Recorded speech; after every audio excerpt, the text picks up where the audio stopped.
दिवस पर हम सभी भारत माता मंदिर योगा सेंटर की तरफ से सभी साधिकाएं यहाँ पर योगा कर रही हैं। योगा प्रोटोकॉल के अंतर्गत ओम संगच्छध्वम संवदध्वम संभो मनांसि जानताम देवाभागम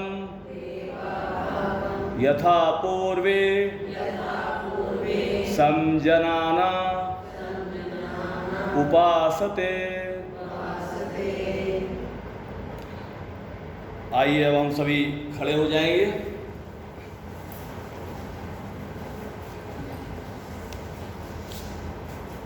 और सर्वप्रथम कमर पर हाथ रख करके और ग्रीवासक दिव्यासक, गर्दन को ऊपर नीचे,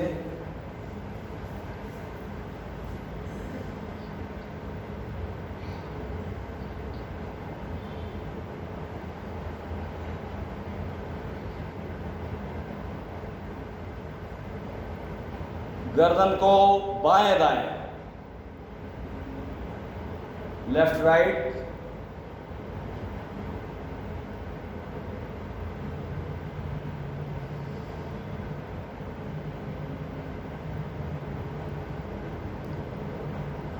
इसी तरह गर्दन को, कान कंधे की तरफ लगाएंगे, कान को कंधे के पास में लगाएंगे, गर्दन को दाएं बाएं कंधों के पास लगाएंगे।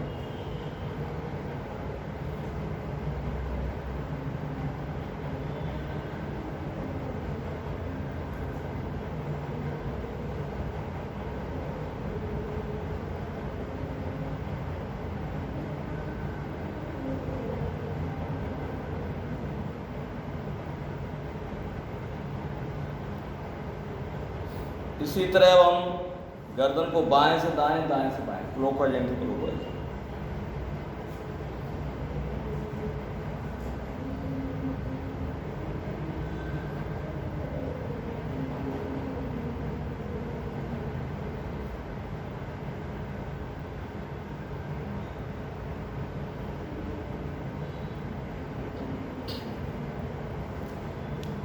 आइए अब हम सभी हाथ को ऊपर नीचे श्वास के साथ, श्वास लेते ऊपर, श्वास छोड़ते नीचे।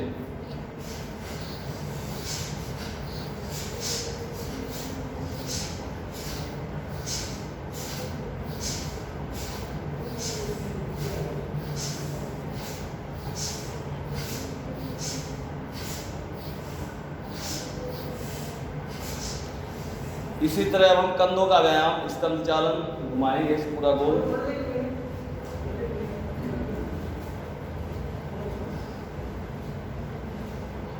पूरा गोल शून्य बनाते हुए स्कंद चालन। बहुत सही। अब इसका अपोजिट करेंगे, उल्टा,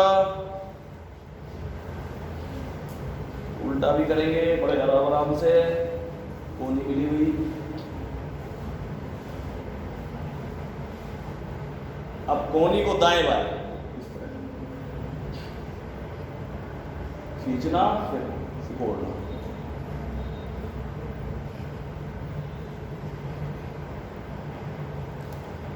इसी तरह अब हम करेंगे कटी चक्रासन।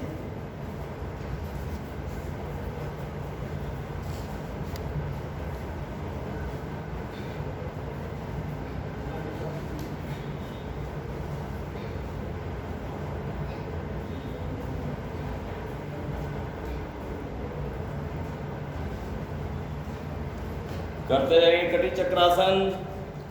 अब कटी चक्रासन के उपरांत अब हम करेंगे घुटनों का व्यायाम। घुटनों का व्यायाम करेंगे इस तरह।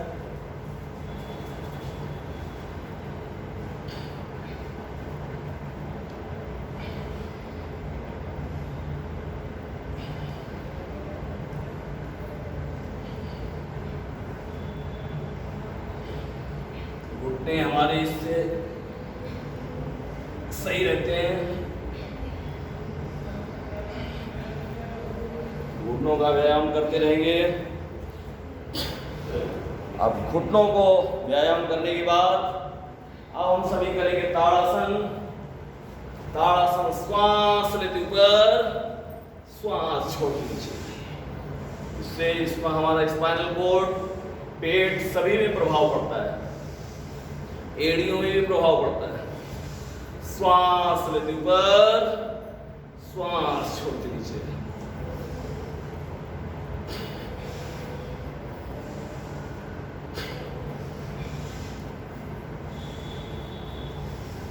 करते रहेंगे सभी ताड़ासन। बहुत अच्छा सभी कर रहे हैं।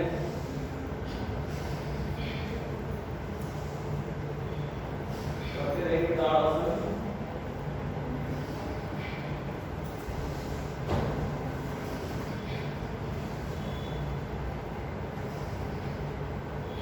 ताड़ासन के उपरांत हम सभी करेंगे वृक्षासन। वृक्षासन के लिए वृक्ष की भांति अपने आप को स्थिर रखना है, इस तरह वृक्षासन।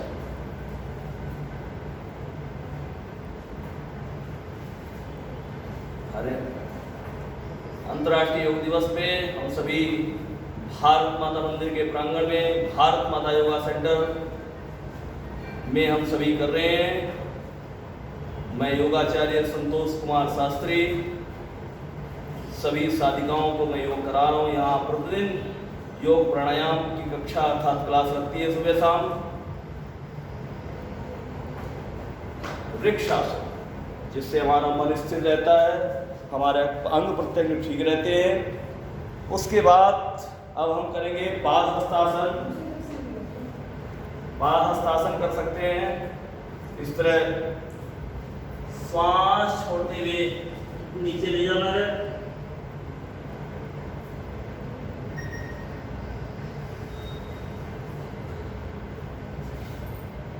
अपने घुटने पर नासिका को लगाने का प्रयास करना है, इससे पेट भी अंदर जाएगा।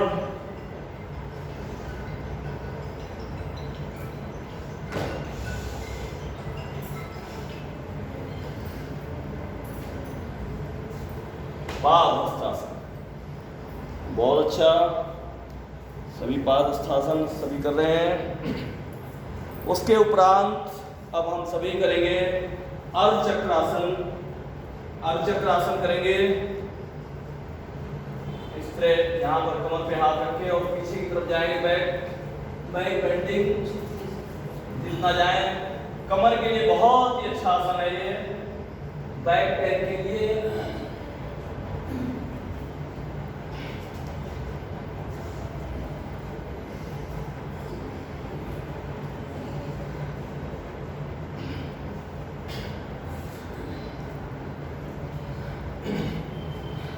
करते रहेंगे सभी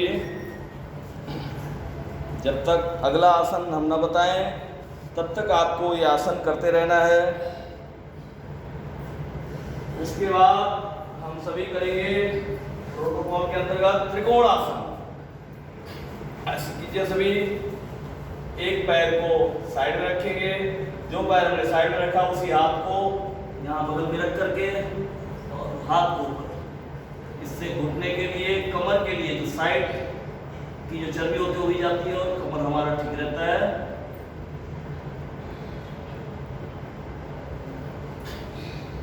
दूसरी तरफ से भी कर सकते हैं।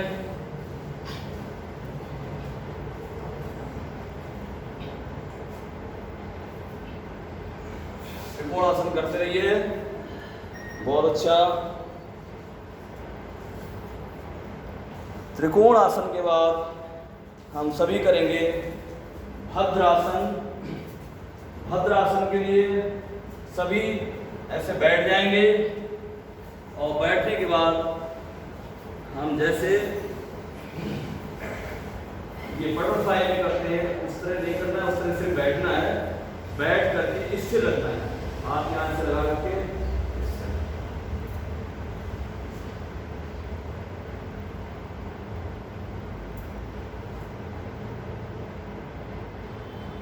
करते रहेंगे, ऐसे स्थिर रहेंगे सभी। भद्रासन बहुत बढ़िया आसन है, इससे हमारे घुटने भी, थाइस भी सभी में फ्लेक्सिबिलिटी आती, सही रहते हैं, फालतू मांस होता है वो निकल जाता है। और भद्रासन के बाद अब हम करेंगे वज्रासन। वज्रासन में सभी बैठेंगे, वज्रासन में से बैठ जाएंगे।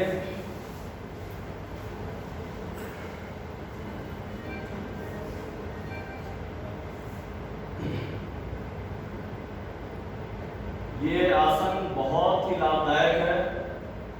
यही आसन ऐसा है कि हमने भोजन कर लिया है या नहीं किया उसका कोई फर्क नहीं, भोजन के तुरंत बाद भी ये आसन कर सकते हैं। और जितने आसन होते हैं भोजन के बाद 4 घंटे का एक गैप होना चाहिए, लेकिन वज्रासन एक ऐसा आसन है जो हम भोजन के तुरंत बाद करते हैं, जिससे हम 5 से 10 मिनट अगर हम करें तो भोजन हमारा जल्दी पचता है, डाइजेशन पावर हमारा स्ट्रॉन्ग बनता है। ये वज्रासन है, वज्र की तरह हमारा जो है शरीर बन जाता है, अर्थात डाइजेशन बहुत अच्छा हो जाता है। आइए हम करेंगे अर्धउष्ट्रासन। बहुत सरल आसन है अर्धउष्ट्रासन। ऐसे ध्यान रखेंगे और पीछे जाएंगे, इसको बोलते हैं अर्धउष्ट्रासन। ये भी कमर के लिए, बैक पेन के लिए बहुत ही लाभदायक। कमर में दर्द हो,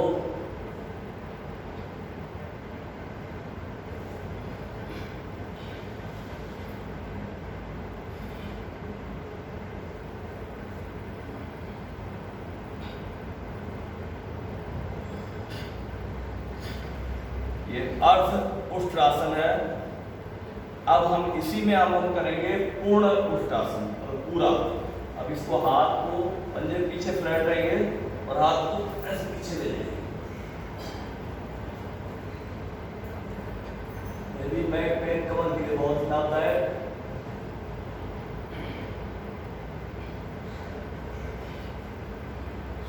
उष्ट्रासन करते रहिए, 2-3 बार करिए, बहुत अच्छा आसन है।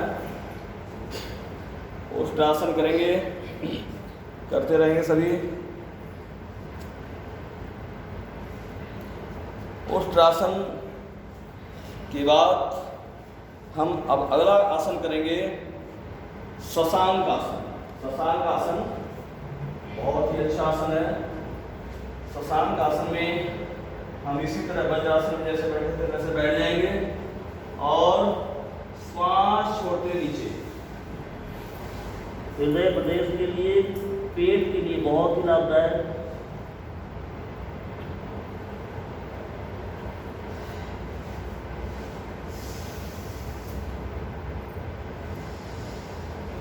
श्वास लेते ऊपर उठना है, फिर श्वास छोड़ते नीचे।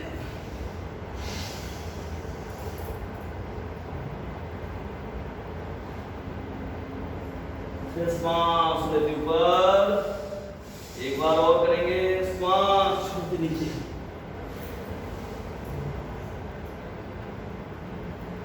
श्वास लेते। अब हम करेंगे अगला आसन करेंगे उत्तान मंडूकासन। इसमें हम क्या करते हैं, ऐसे जैसे वज्रासन में वैसे बैठ जाएंगे, लेकिन थोड़ा फैला लेंगे, आगे से घुटने को ऐसे फैला लेंगे, ऐसे बैठ जाएंगे। बैठ करके और अब इस तरह कंधे को पकड़ लेंगे दोनों तरफ से। इसको उत्तान मंडूकासन बोलते हैं। कमर सीधी रहेगी,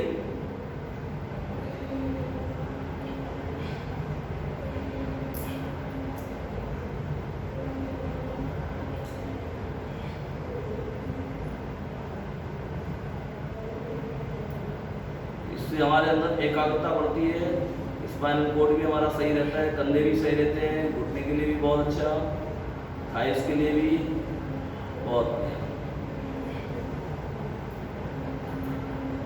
जितनी देर कर सकते हैं करें। उत्तान मंडूकासन बहुत बढ़िया।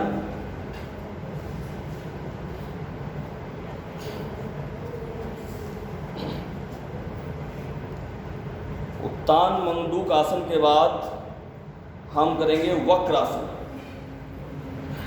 वक्रासन, वक्रासन में हम सभी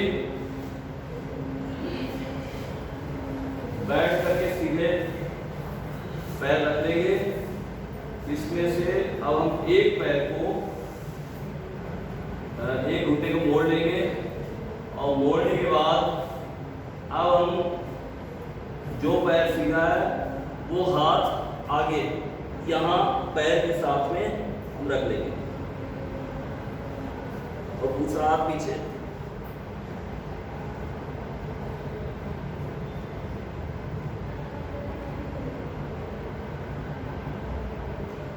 पेट के लिए बहुत ही लाभदायक, पेट पे दबाव पड़ता है। इसी तरह दूसरी तरफ से भी कर सकते हैं वक्रासन।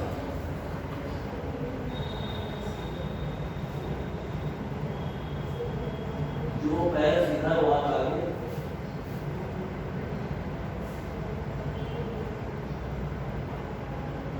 धीरे धीरे हम योग का अभ्यास करेंगे, धीरे धीरे और अच्छी तरह फ्लेक्सिबिलिटी आएगी। और अब हम सभी मकर आसन में, क्योंकि आसन के बाद हमें थोड़ा बहुत रेस्ट करना चाहिए, विश्राम की अवस्था में आ जाएंगे हम। रिलैक्सेशन थेरेपी अर्थात मकर आसन में आ जाएंगे। दोनों पैर पीछे फैले रहेंगे और इस तरह कोहनी को हम लगा लेंगे और हाथ के ऊपर हमारा माथा रहेगा, पैरों के पंजे दाएं बाएं रहेंगे।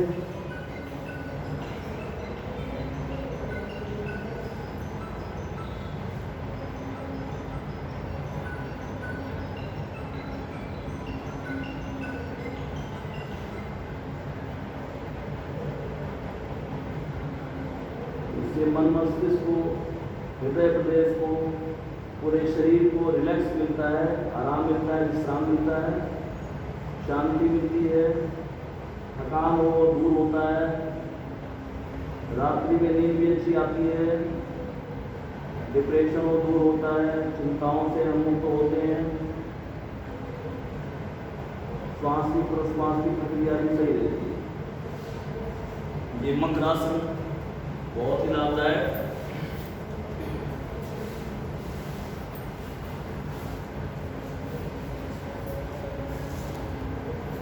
मकर आसन के बाद हम करेंगे भुजंगासन। भुजंगासन भी बहुत ही लाभदायक है बैक पेन के लिए, कमर दर्द के लिए। इसी तरह पेट की बनी लेके रखेंगे और हम दोनों हाथ बगल में आते और दोनों पैर मिले हुए पंजे फ्लैट, श्वास लेते ऊपर, जिसको कोबरा पोज बोलते हैं, भुजंगासन। ऊपर देखना है ज्यादा ज्यादा, एड़ी पंजे पीछे भी लगेंगे। 3 बार करना है। श्वास छोटे नीचे, श्वास लेते ऊपर,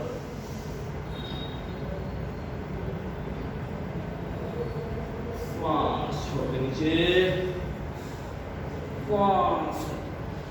जितना होल्ड कर सकते हैं सामर्थ्य अनुसार, जितनी देर रोक सके। ये गर्दन के लिए, थायराइड के लिए, हृदय प्रदेश के लिए, पैंक्रियाज, जो इंसुलिन वाला शुगर के लिए, सभी के लिए बहुत लाभदायक है।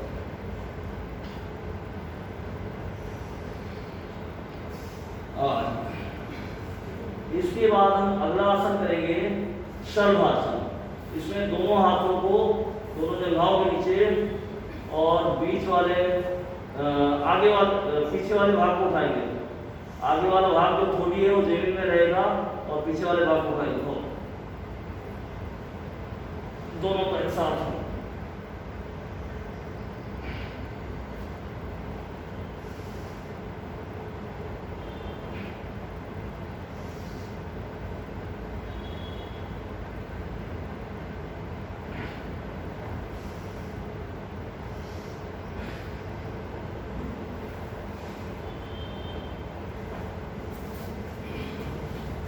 ये शलभासन है। अभी हम सभी शलभासन कर रहे थे और शलभासन के बाद हम करेंगे सेतुबंधासन। सेतुबंधासन के लिए सभी पीठ के बल लेट जाएंगे और पीठ के बल लेटने के बाद घुटने को मोड़ लेंगे और फिर दोनों हाथों से दोनों टखनों को पास पकड़ लेंगे और बीच वाले भाग को उठाएंगे, श्वास लेते ऊपर,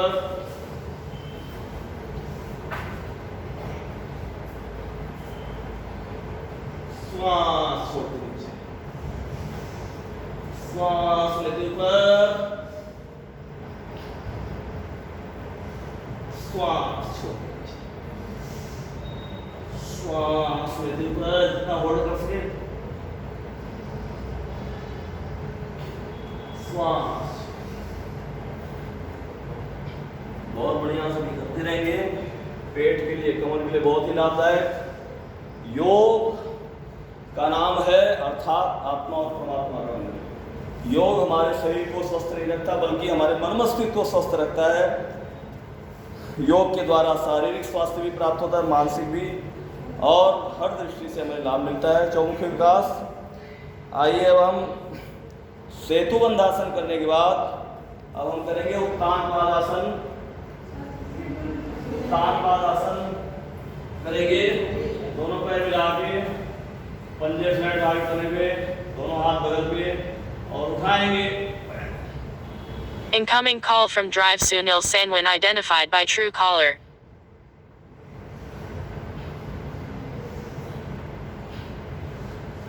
श्वास लेकर के जितनी देर हम होल्ड कर सके, बहुत अच्छा आसन है।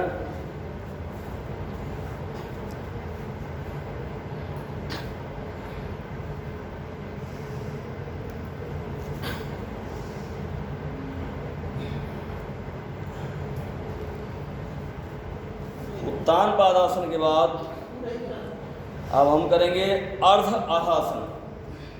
उत्तान पादासन के बाद हम सभी करेंगे अर्ध अर्धासन। अब इसको 90 डिग्री में पूरा उठाएंगे, दोनों पैर को, दोनों हाथ बगल में रहेगा, पंजे फ्लैट रहेंगे। अर्ध अर्धासन इसे बोलते हैं।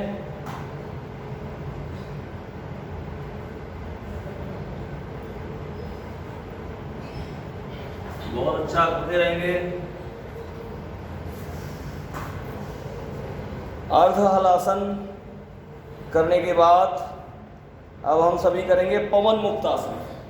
पवन मुक्त आसन, जिससे जैसा नाम है, पवन से मुक्ति अर्थात गैस से मुक्ति। ऐसे घुटने को मोड़ करके, दोनों हाथ ग्रिप ऐसे पकड़ करके, श्वास छोड़ते, नासिका को पकड़,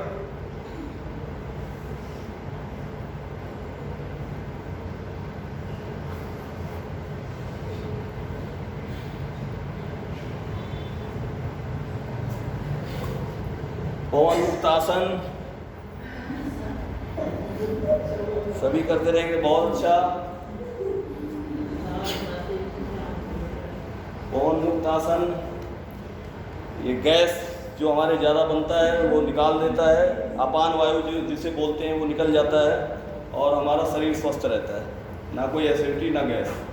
आइए हम सभी अब फिर हम थोड़ा रिलैक्स करेंगे, यानी कि शवासन में लेटे हैं, क्योंकि आसन के बाद थोड़ा सा हमें रिलैक्स करना चाहिए, विश्राम। दोनों पैरों में गैप, दोनों हाथ थोड़ा कमर से हटके हथेली आकाश की तरफ, शरीर ढीला, नेत्र बंद। जो विचार आते हैं आने दीजिए, जो विचार जाते जाने। श्वास प्रश्वास पर ध्यान लगाइए। अब श्वास आ रही है, अब श्वास जा रही है। एक भी श्वास अनजाने में ना आए ना जाए। शवासन, रिलैक्सेशन थेरेपी, विश्राम अवस्था, कई इसके नाम हैं। पूरे बॉडी को, पूरे शरीर को हमें आराम मिलता है, मन मस्तिष्क को। शवासन, कभी नींद ना आती हो तो हम शवासन में लेट जाए तो बहुत अच्छी नींद आएगी, ये पक्की बात है। और अब हम शवासन के बाद अब हम ये अभ्यास के लिए यहाँ पर थोड़ी देर के लिए बताया गया, घर पे हम और अभ्यास कर सकते हैं। उसके बाद अब हम सभी आराम से बैठ जाएंगे बाईं करवट लेते हुए। हमेशा सीधा नहीं उठना चाहिए, हमेशा बाईं करवट लेकर के ही हमें जो है उठना चाहिए। और बाईं करवट लेने के बाद अब हम बैठ जाएंगे। बैठने के बाद हम सभी कपाल भाती करेंगे। कपाल भाती के लिए सभी आसन बनाएंगे सुखासन में या पद्मासन में। पद्मासन नहीं तो सुखासन में, अर्थात बाया पैर नीचे दाया पैर ऊपर, रखने के पास रखना और कमर सीधी, गर्दन सीधी, कोहनी सीधी, ज्ञान मुद्रा बनाए रहेंगे। अंगूठा और उसके साथ वाली उंगली आपस में लगाए रहेंगे और कपाल भाती करेंगे, अर्थात श्वास सभी बाहर निकालेंगे, पेट अपने आप अंदर जाएगा। ये हमारे पेट के लिए बहुत ही लाभदायक है।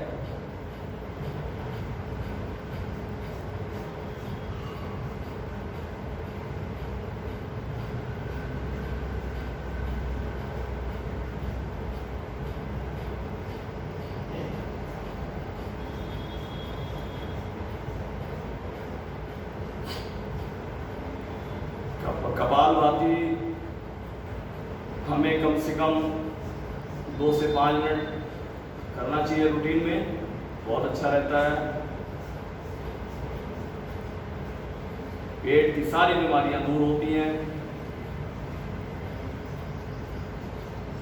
कपाल भाती अर्थात कपाल और भाती, भाती मतलब होता है चमक, कपाल मतलब ये माथा, इसमें चमक आ जाए, चेहरे पर ग्लो आ जाता है।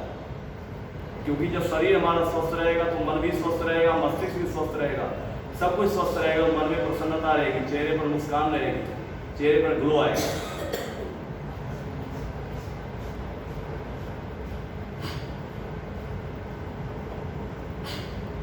और आइए हम कपाल भाती करने के बाद अब हम करेंगे नाड़ी शोधन प्राणायाम। इसमें हम बाएं से श्वास लेंगे, दाएं से छोड़ेंगे और फिर दाएं से लेंगे, बाएं से छोड़ेंगे। हमें राइट हैंड से करना है और दोनों उंगलियां बीच वाली और अंगूठा, अर्थात अंगूठा और मध्यमा और अनामिका, ये तीनों उंगली का ऐसे बना लेंगे और बाएं से श्वास लेना है, दाएं से छोड़ना है, फिर दाएं से लेना है, बाएं से छोड़ना है। इसको अनुलोम विलोम प्राणायाम भी बोलते हैं,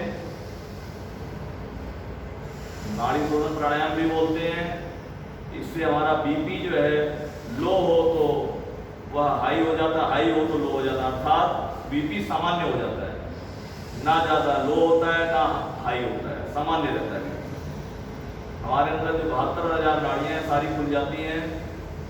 और नाड़ी शोधन प्राणायाम, जितने प्राणायाम हैं उसमें नाड़ी शोधन प्राणायाम ऐसा है कि हम भोजन के तुरंत बाद भी कर सकते हैं।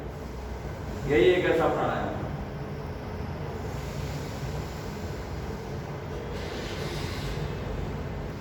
ये प्राणायाम ऐसा प्राणायाम है कि अगर कोमा में व्यक्ति गया हो, वो भी, उसको भी अब ये प्राणायाम वो तो नहीं कर सकता, लेकिन हम उसको करवा सकते हैं और उससे वो जल्दी कोमा से बाहर आ सकता है। इतना जबरदस्त प्राणायाम है।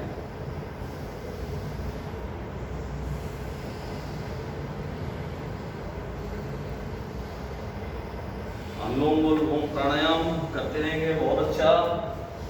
कभी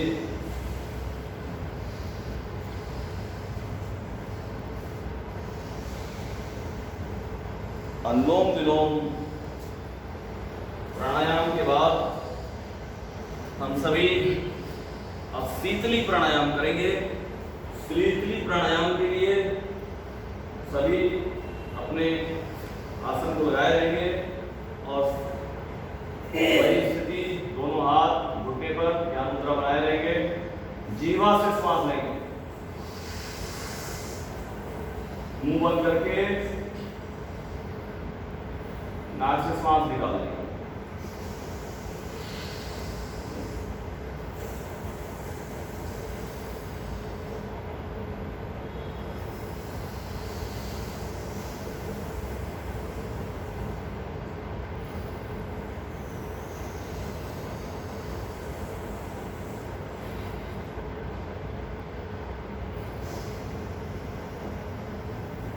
शीतली प्राणायाम गर्मी में बहुत ही लाभदायक है। इससे अंदर गर्मी लगती हो, ज़्यादा भड़कवा हो या बेचैनी हो या प्यास ज़्यादा लगती हो, तो ये हम शीतली प्राणायाम करते हैं तो उससे हमें जो है लाभ मिलता है। गला जिसका जल्दी जल्दी सूखता हो, वो भी शीतली प्राणायाम करने से बहुत ही लाभदायक है।